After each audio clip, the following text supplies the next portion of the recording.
L'amphithéâtre de Nîmes est, avec la Maison Carrée, le monument de l'Antiquité romaine le mieux conservé.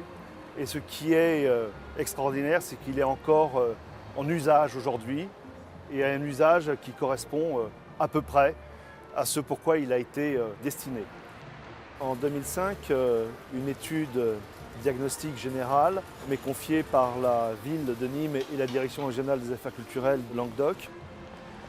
Pourquoi une pierre qui physiquement est capable de résister à plusieurs centaines de tonnes au mètre carré, pourquoi tout d'un coup elle se met à réagir comme celle-ci, à se déliter? Nous avons fait les études nécessaires, à la fois physiques, chimiques. C'est une pierre qui, lorsqu'elle est imbibée d'eau, perd 30 à 40% de sa résistance.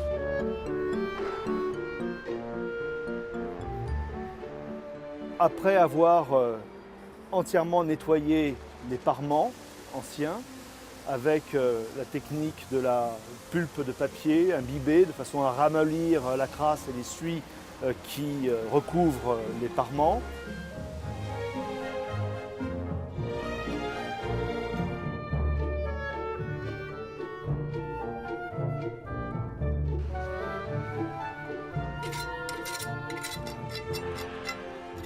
On a procédé à des micro-gammages, c'est-à-dire à la projection de particules extrêmement fines, comme du talc, et à très basse vitesse et très faible pression, pour décoller ce qui pouvait rester encore dessus.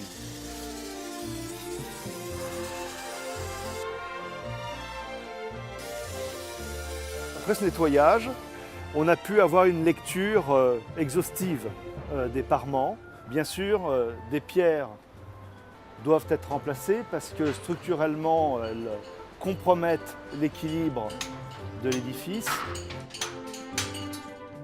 Donc ici, nous sommes en train de remplacer des claveaux complètement explosés sous l'effet de la charge et fragilisés par les pénétrations d'eau. Ces pénétrations d'eau, vous en voyez l'effet ici derrière vous, voyez, et l'opération se fait par tiroir, c'est-à-dire que l'on chasse la pierre antique hors d'usage et on la replace à l'identique par le claveau neuf qui est présenté ici.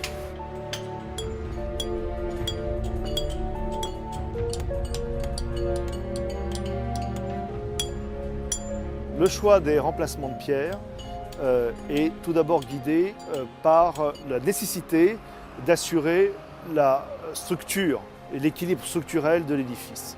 Néanmoins, certaines pierres sont également remplacées quand elles ne font plus leur office de base. Après j'en fais un peu. Hop, stop. Je pense aux bandeaux de corniche et je pense aux garde-corps qui ont tous disparu. Pourquoi les bandeaux de corniche? Eh bien simplement parce que ces bandeaux de corniche qui sont saillants sont en fait une protection mécanique de l'édifice contre les eaux de pluie et dont elle empêche le ruissellement sur les parements qu'elle surplombe.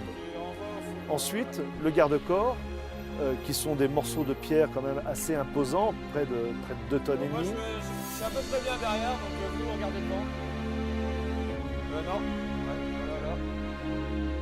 Là, il y a la main courante. Donc on va changer, on va poser la neuve et plus tard on va changer le retour. Le morceau qui fait ça avec la moulure.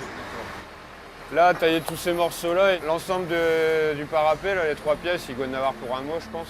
Les 3. On n'a pas trop été embêté vu qu'il n'y avait pas de refouille à faire, vu qu'il était inexistant le parapet. Après, il y a tout ce qui est coulinage, tout ça, on le fera plus tard. C'est beau ça. Impeccable.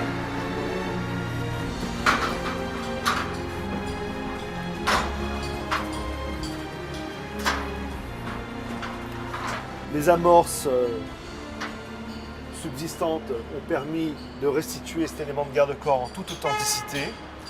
Il permet donc la protection du public et il permet aussi d'éviter une trop grande pénétration d'eau par gros temps.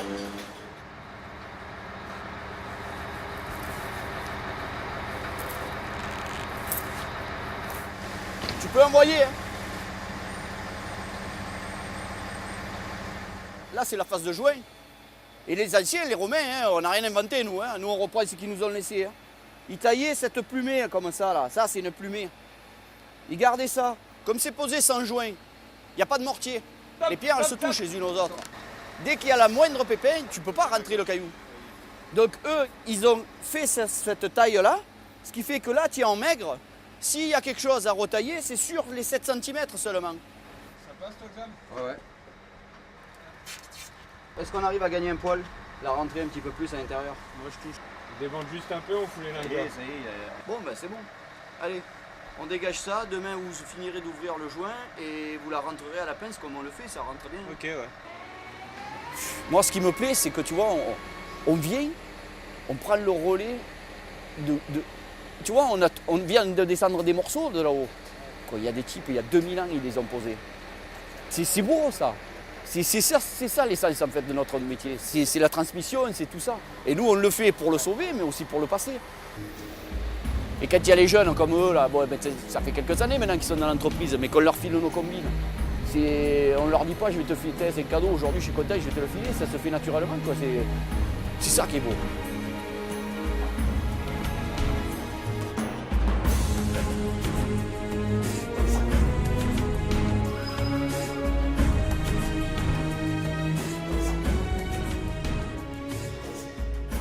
Le chantier est suivi par un archéologue qui est là à chaque fois que l'on remplace, que l'on intervient, que l'on dépose. Et il a fait des découvertes tout à fait intéressantes. Ça, c'est de la céramique romaine. Et c'est en fait, je me demande si c'est pas une petite anse d'ample à l'huile, avec un petit vernis, un petit engobe dessus, qui peut être du second siècle. Donc ça atteste qu'il y avait déjà des gens qui venaient ici, tout à fait en haut de l'édifice, et qui s'installaient peut-être pour regarder des spectacles, et peut-être même nocturnes, puisque si c'est une lampe à huile, ça ne sert que la nuit. On va voir s'il y a d'autres choses. Un bout de clou, en fer forgé, assez ancien hein, je pense. Céramique non vernissée, puis surtout une petite monnaie en billon. Probablement du comtat vénécin. On distingue bien la grande croix. C'est le vécu en fait de l'édifice. Après, au niveau du chantier de construction, on a toujours les mêmes traces. Toujours une double queue d'aronde, effectivement. Donc le bois a disparu. Le bois se désagrège avec le temps. Et donc on peut supposer que la base, c'est vraiment pour la construction, pour placer les blocs les uns sur les autres, et pour éviter, lorsque vous poussez un bloc qui fait plusieurs tonnes, que le bloc inférieur, qui est peut-être plus léger, il ripe et que ce soit lui qui se déplace plutôt que le gros, quoi.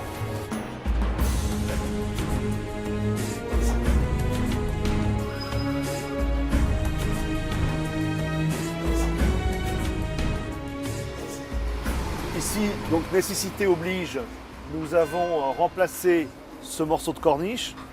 Nous avons conservé celui-ci qui est assez émoussé, mais qui néanmoins conserve encore son rôle de protection et qui a une vraie valeur.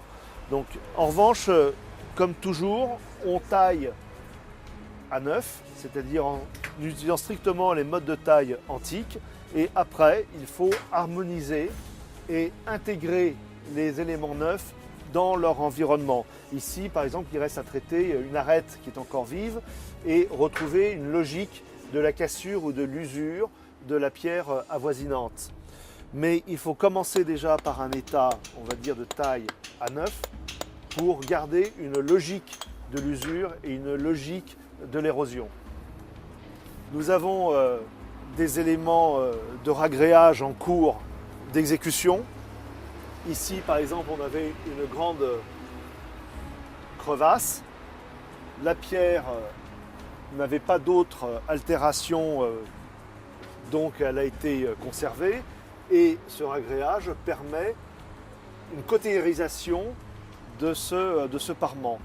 Vous avez ici une première couche, il reste encore une couche de finition et le traitement qui va reprendre ces aspects de taille que nous voyons ici sur le parement ancien. J'ai utilisé le mot de greffe. On pourrait parler aussi de marqueterie épaisse ou d'inclusion, parce qu'on a des morceaux de pierre qui sont altérés et qu'on n'a pas besoin de remplacer toute la pierre. D'autant plus que les parties saines sont la valeur intrinsèque de l'édifice. C'est la refouille qui a été faite pour pouvoir positionner un greffon, une greffe. Donc on retaille, nous, en atelier, on reprend exactement la forme, on taille une pierre, la future greffe.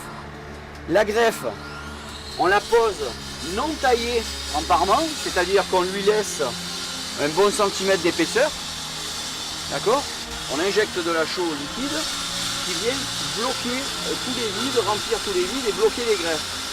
Et une fois que ça c'est bien sec, que ça peut résister au coup d'outil, et bien voilà, on arrive à ça où on intègre, on refait une taille de parement qui vient s'ajuster. Tout ce parement antique, lui on le conserve, donc on voit vraiment à l'économie et à la conservation, quoi, au maximum de conservation. Tout ça là, c'est une greffe. À deux, on peut le sortir et le glisser. On l'a taillé, ça fait comme un U et ça vient s'insérer comme ça, on appelle ça une pose en tiroir. Une fois qu'on a posé le greffon, si on est sur un raccord de moulure, ça se voit pas. Si on avait taillé entièrement, il y a tout qui se cassait la figure. On garde le cœur de la pierre qui fait que ça sert de chandelle, ça sert d'été, il n'y a rien qui bouge. Si on voulait résumer en 2 mots, je crois que la philosophie de la restauration, c'est de restaurer l'édifice avec le même soin qu'on restaurait de la statuaire. La restauration qui est entreprise ici sous la maîtrise d'ouvrage de la ville de Nîmes et concerne l'ensemble de la couronne extérieure de l'amphithéâtre. Elle a commencé par la travée expérimentale numéro 49, un chantier qui a duré à peu près 2 ans à cause des validations nécessaires et des étapes que l'on s'était fixées. Le chantier actuel concerne les 4 travées suivantes. Il va durer 2 ans, nous en sommes à la moitié. Pour le reste, c'est un chantier de grande ampleur, de grande envergure pour les 15 à 20 ans qui viennent.